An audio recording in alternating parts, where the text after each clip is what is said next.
The following presentation is intended to help bring context to the facts surrounding this case. Some of the video has been edited to protect the privacy of the victims involved and to avoid the release of information that state law prohibits the Sheriff's Office from releasing. The redactions and edits do not affect the depiction of events presented in this video. The following presentation contains a map of the location, audio of radio, body-worn camera footage, and photos of the scene. On March 4, 2025, at approximately 2:30 p.m., Kern County Sheriff's Office deputies were dispatched to a sexual assault investigation involving a minor. Upon further investigation, deputies determined the need for an emergency protective order or an EPO. After the EPO was granted, deputies learned the suspect, Homero Rosales Corona, age 42, was at Virginia Avenue Park on Virginia Avenue. Deputies arrived at Virginia Avenue Park to serve the EPO to Rosales Corona at 6:36 p.m. As deputies walked toward Rosales Corona to make contact, he picked up a shotgun. Deputies retreated and ordered him to drop the shotgun in both English and Spanish. He refused and pointed the shotgun at deputies. An officer-involved shooting occurred. The following is footage of a department-issued body-worn camera of a deputy on scene. Please note the body-worn camera does not capture everything the deputy sees, and the deputy does not see everything the body camera captures.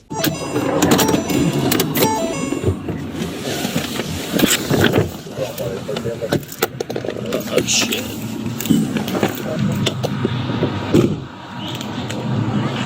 How's it going? What's your name, bud? Are you just messing around or what?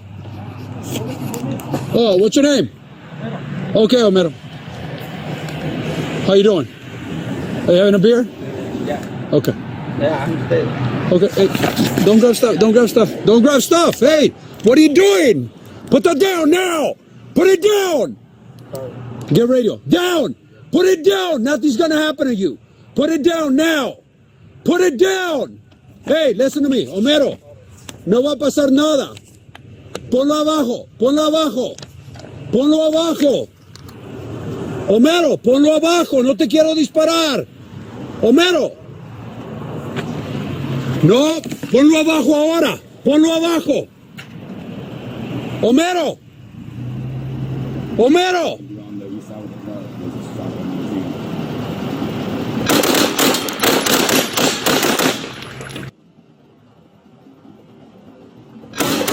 The following is footage of a department-issued body-worn camera of a different deputy on scene. Please note the body-worn camera does not capture everything the deputy sees, and the deputy does not see everything the body camera captures. Are you messing around or what? Okay, man. How you doing? Are you having a beer?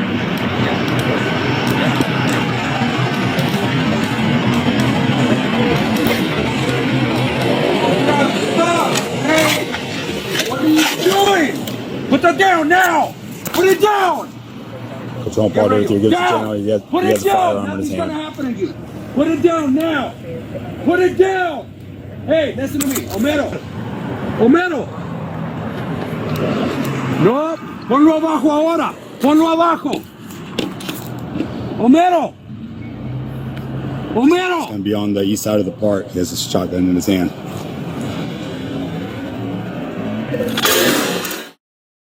Kern County Sheriff's Office deputies rendered medical aid to Rosales Corona until medical personnel responded. Homero Rosales Corona was pronounced deceased on the scene. Here is a closer look at the shotgun that was in Rosales Corona's possession. Homicide detectives responded to the scene to assume the investigation. Senior Deputy Ralph Lomas and Sergeant Jose Perez were placed on critical incident leave pending the completion of the investigation. Kern County Sheriff's Office detectives investigate any use of deadly force by any member of the department. Investigations are submitted to the Kern County District Attorney's Office for criminal review. On March 26, 2025, the Kern County Sheriff's Office convened an incident review board examining the use of force in this incident. The use of force in this case was determined to be within policy. If an individual is being arrested by a peace officer, it is their duty to refrain from using force or any weapon to resist. The decision to use force shall be evaluated from the perspective of a reasonable law enforcement officer in the same situation, based on the totality of the circumstances known to or perceived by the officer at the time, rather than with the benefit of hindsight, and that the totality of the circumstances shall account for occasions when officers may be forced to make quick judgments about using force. Anyone with additional information regarding this case is asked to contact the Kern County Sheriff's Office at 661-861-3110 or Kern Secret Witness at 661-322-4040. This starts out as a sexual assault investigation involving a minor. Now,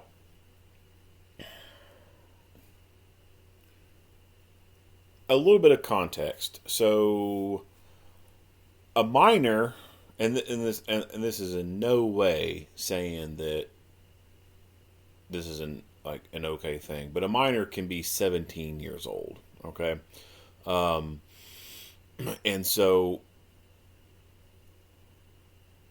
maybe that has something to do with why this is starting off as a sexual assault involving a minor, and then it ends up being nothing, or seems to be nothing more than them determining that just an EPO needs to be done.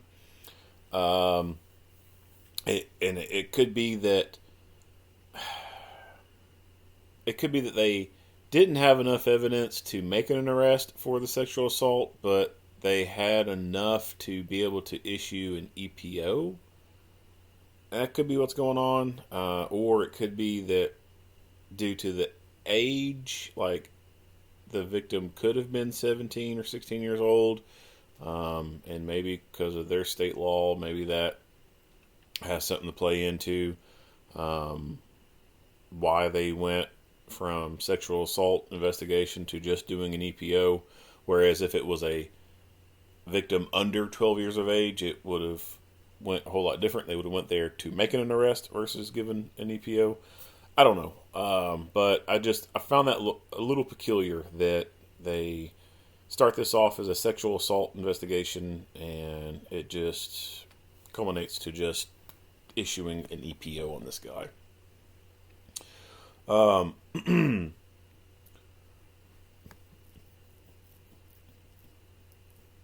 Not really sure, like, I don't know.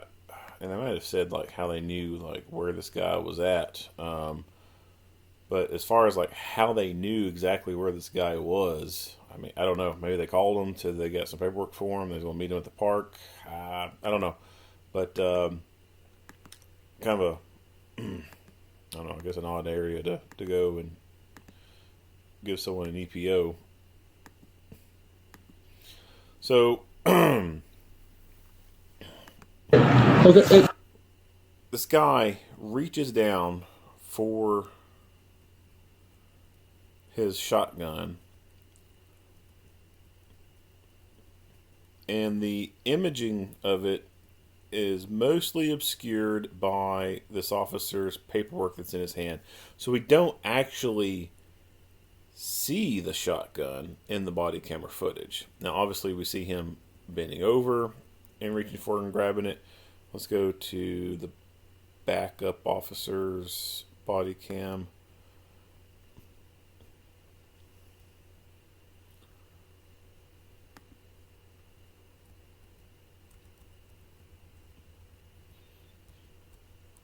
And you don't even really get to see it very well in the camera footage of the backup officer.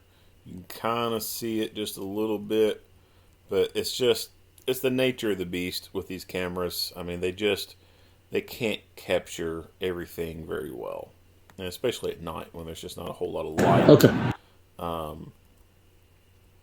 Being able to reach the shutter and everything. But in this moment right here, this is where the shooting should have occurred. Immediately, him grabbing that shotgun. I don't give a shit if he's putting it behind his back or not. That right there, instantaneously, should have been the moment this officer began shooting. The paperwork is still in his hand. So for this whole, let's just replay this. Replay this segment right here. Don't grab stuff. Don't grab stuff. Hey, what are you doing? Put that down now. Put it down. Get radio. Down. Put it down. Not. He's still holding on to this What's going to paperwork. happen to you? Put it down now. Put it down. Hey, listen to me, Homero. No va a pasar nada. Ponlo abajo. Ponlo abajo. Ponlo abajo. Now you can see it. Let's back the footage up just a little bit. So now it's, for the camera, it's very visible. Abajo. Homero. This deputy's still holding on to the paperwork. Ponlo abajo. No te quiero disparar. Homero. No. Ponlo abajo. And then wants to take that effort to slide it into the brush guard or push bumper of the vehicle. Ahora. Ponlo abajo. Homero. That paperwork should have been thrown to the wind. This is a fight. This is a fight for your life. This dude has made an aggressive move to arm himself with a long gun.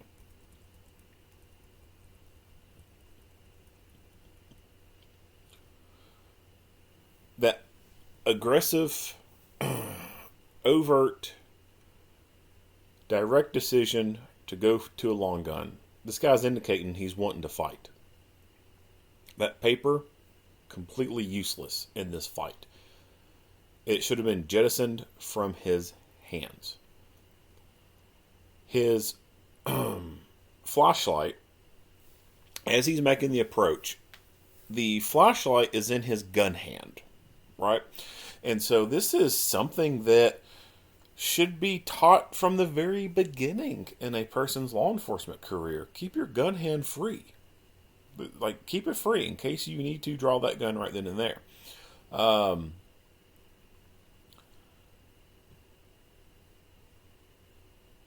The flashlight, he is using the flashlight right now to illuminate the person, and he has observed that the guy has a shotgun.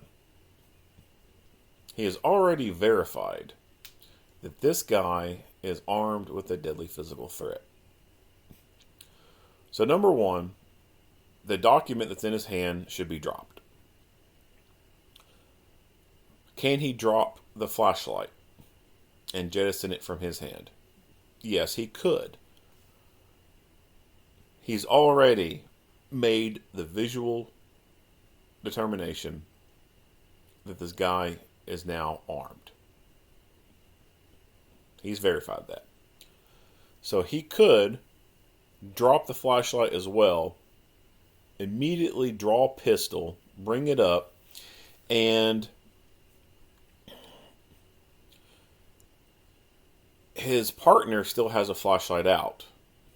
I think that there's probably enough ambient light that he could bring his handgun up and either, and I don't remember the visual of his pistol, what he has on there, if we can even see it. See if we get to see the gun any. Because I'm not even sure if he has iron sights or if he has a dot on the gun. I don't even think we get to see it any. But there's enough ambient light that I think that he could, like I said, drop the flashlight, bring the gun out, and if all he has is, night sights on the gun, now he does have a dot. I think that there's enough ambient light that he could just automatically use the sights on the gun, put it on the target. He does have a weapon-mounted light. He could go ahead and obviously activate the weapon-mounted light, but if it was a very quick thing for him to jettison all the other stuff from his hand, draw the gun, I think there's enough ambient light there that he could put sights on target and start dumping rounds in this guy. Yeah, would it be an added benefit to switch on the weapon-mounted light? Yes, but if it's not something that he needs to fluidly do right then and there, then I don't think it's something he necessarily needs to do. If there's enough ambient light there, then that's enough for him to put sights on target and fire. Like I said, he had already visually verified with white light that this dude just now armed himself with a shotgun. Dropping all